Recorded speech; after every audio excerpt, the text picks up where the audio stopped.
नमस्कार विद्यार्थी मित्रांनो, मी डॉक्टर गव्हाणे सर अग्रवाल क्लासेसमध्ये मी तुम्हा सर्व विद्यार्थ्यांचं मनापासून स्वागत करतो। आजचा व्हिडिओ तुमच्यासाठी खूप खास आहे, कारण आपण आजच्या व्हिडिओमध्ये चर्चा करणार आहोत 11वीच्या बुककीपिंग अँड अकाउंटन्सीच्या सिलेबस बद्दल। आता तुम्ही म्हणसान की सर आता 11वीचं वर्ष हे अंतिम टप्प्यात आलेलं आहे, आमच्या परीक्षा सुद्धा चालू झालेल्या आहेत, काही दिवसानंतर आमची 100 डेज नंतर फायनल एक्झाम सुद्धा येणार आहे आणि आता तुम्ही सिलेबस विषयी का बोलताय? कारण शेवटच्या टप्प्यामध्ये कोणतीही गोष्ट प्लॅनिंग शिवाय मात्र होणार नाही।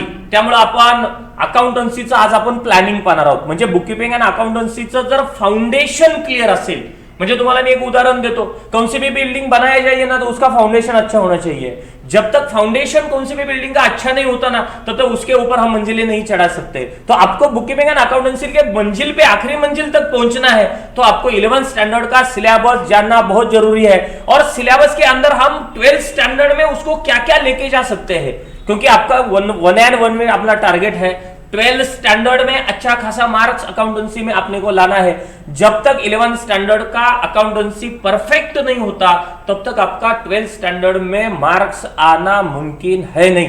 इसलिए हम आज 11th स्टैंडर्ड के बुककीपिंग एंड अकाउंटेंसी के बारे में बातें करेंगे। आज मैं आपके साथ कुछ लिखने वाला नहीं हूं, लेकिन आप वीडियो लास्ट तक देखोगे, ये मेरा आपसे वादा है। अब मैं इसको रिक्वेस्ट करता हूं कि आप ये वीडियो लास्ट तक आपको देखना है।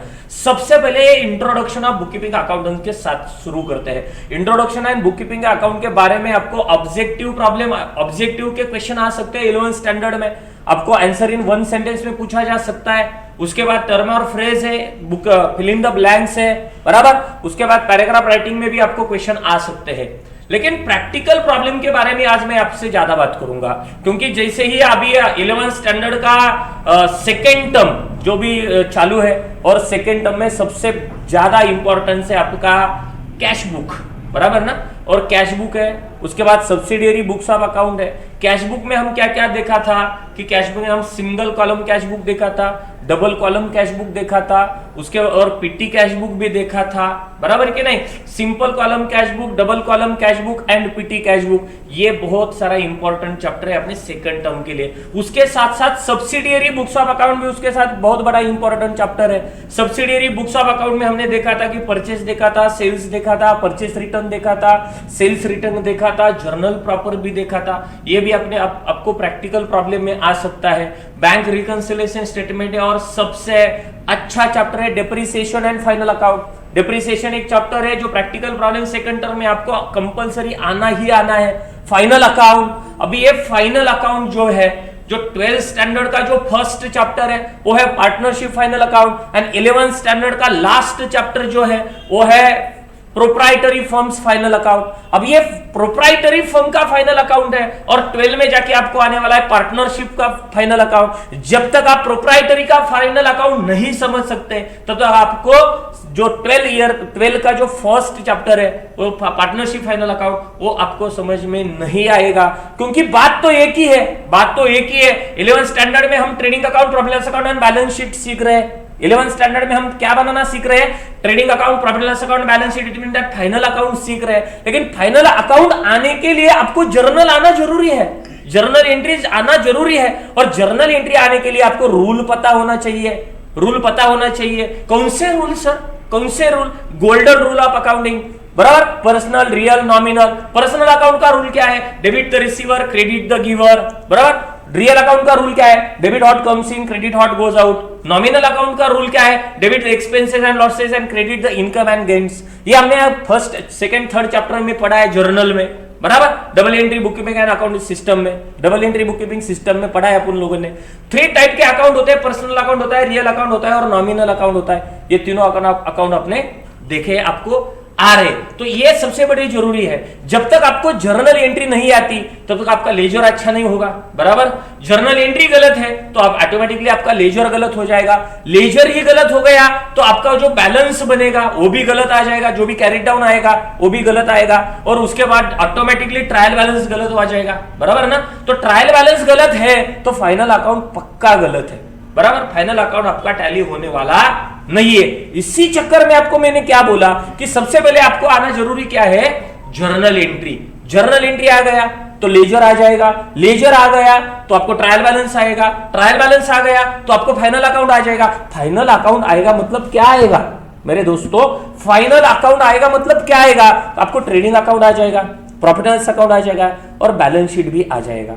जब तक अपने को trading account, profit and loss account and balance sheet नहीं आता है तब तक आपको 11th स्टैंडर्ड का पूरा book keeping and accountancy incomplete है, मैं ऐसे बोल सकता हूं, पूरा इनकम्प्लीट है, कोई मतलब नहीं है, बराबर ना। तो अपने को 12th स्टैंडर्ड में जाके अच्छा मार्क्स लाना है तो ये सभी चैप्टर आपके परफेक्ट होना चाहिए। अभी ये परफेक्ट कैसे हो जाएंगे, बराबर ना, जब तक आपको सीखेंगे नहीं, उसका कंसेप्ट सीखेंगे नहीं, क्योंकि बाय कंसेप्ट सीखना आज की तारीख में बहुत जरूरी है, बराबर। आगे जाके आपको करियर भी करना है, खाली 11th और 12th में अच्छे खासे मार्क्स नहीं लाना है, आपको कॉमर्स में करियर भी करना है, आपको जैसे सीए जाना है, सीएच जाना है, सीएमए जाना है, प्रोफेशनल डिग्रीज लाना है, तो आपको कंसेप्ट आना जरूरी है। तो और सभी कंसेप्ट आपको 11th स्टैंडर्ड में क्लियर करना है।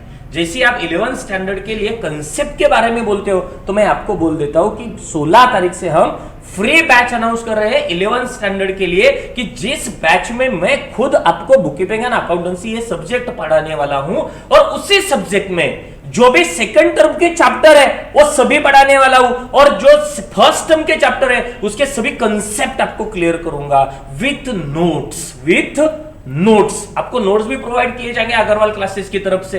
ये तो सिलेबस तो मैं आपको पढ़ा रहा हूं लेकिन नोट्स भी देना काम है। अभी ये सिलेबस हो जाने के बाद हम आपका पूरा टेस्ट सीरीज भी लॉन्च कर रहे हैं, आपका टेस्ट भी करेंगे, 1 बाय 1 आपका टेस्ट मैं खुद चेक करूंगा।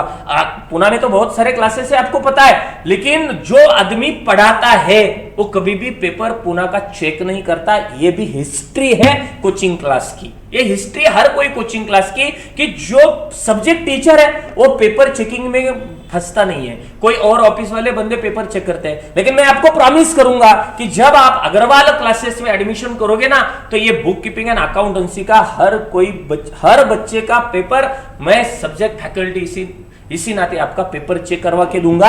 और हर एक बच्चे का ड्रॉबैक क्या है, उसको क्या नहीं आ रहा है, क्यों नहीं आ रहा है, जब तक उसको आता नहीं ना तब तक मैं उसको छोड़ने वाला नहीं। जब तक बच्चों को book keeping and accountancy perfect नहीं होता है ना तब तक मैं वो बच्चों को छोड़ता नहीं हूं, क्योंकि मैं मेरे लास्ट 12 ईयर से पढ़ा रहा हूं, लास्ट 12 साल से मैं इंडस्ट्री में हूं। बुक कीपिंग एंड अकाउंटेंसी मेरा सब्जेक्ट है। मैं बुक कीपिंग एंड अकाउंटेंसी का 12th स्टैंडर्ड के लिए बुक भी लिखा है, बराबर। तो मेरा एक हक बनता है कि जो बच्चा मेरे क्लास में बैठ रहा है ना उसको आउट ऑफ मार्क्स लाना है। ये मेरा आपके वादा है, मेरा आपसे कमिट है कि जो भी बच्चा मेरे क्लास में बैठेगा, एक साल मेरे साथ काम करेगा, जो 11th रहने दो नहीं तो 12th रहने दो, कोई भी हो, 11th हो या 12th हो, एक साल जो बच्चा मेरे साथ रहता है उसको बुक कीपिंग एंड अकाउंटेंसी में मैं प्रॉमिस करूंगा को 100/100 मार्क्स लाना है। और अभी मैं आपसे एक ही बात बोलता हूं, आपको जब 100/100 मार्क्स चाहिए बुक कीपिंग एंड अकाउंटेंसी, आपका विजन रहेगा कि यार सबसे हार्ड जो भी सब्जेक्ट है तो बुक कीपिंग एंड अकाउंटेंसी है, कॉमर्स में जाना है तो बुक कीपिंग एंड अकाउंटेंसी आपको आना ही है, और सबसे ज्यादा मार्क्स कहां से होने चाहिए, अकाउंट में होने चाहिए। क्यों होने चाहिए, क्योंकि जो भी आपका मार्कशीट देखेगा कॉमर्स का है, कौन सी स्ट्रीम में पढ़ रहा है भाई, कॉमर्स में, तो सबसे पहले वो आपको पूछेगा कि अकाउंट को मार्क्स कितने। ये नहीं कोई पूछेगा कि मराठी को मार्क्स कितने, इंग्लिश को कितने आ गए। सबसे पहले आपको क्या पूछेंगे कि अकाउंट के मार्क्स कितने। तो मैं आपको यह वादा करता हूं कि जो भी आपका फाइनल ईयर का मार्कशीट बनेगा ना तो वो मार्कशीट में सबसे ज्यादा मार्क्स कौन से सब्जेक्ट के मिलेंगे, अकाउंट सब्जेक्ट के मिलेंगे। और ये आपको चाहिए तो आज ही जो स्क्रीन पे नंबर है उस पर कॉल करके अपना बैच का इंक्वायरी कर दो। 11th स्टैंडर्ड तो पूरा फ्री ऑफ कॉस्ट है और आगे जाके हम बहुत कुछ आपको देने वाले हैं। तो आज ही तुरंत फटाफट QR कोड को स्कैन करो, व्हाट्सएप ग्रुप ज्वाइन करो, टेलीग्राम ग्रुप ज्वाइन करो, हमारे इंस्टाग्राम पेज है, फेसबुक पेजेस है, उसके जाके विजिट करो, ये नंबर करो। और नवी पेट में अपना क्लासेस का लोकेशन है, वो ऑफिस में आ जाके इंक्वायरी करो। चलो ठीक है, थैंक यू।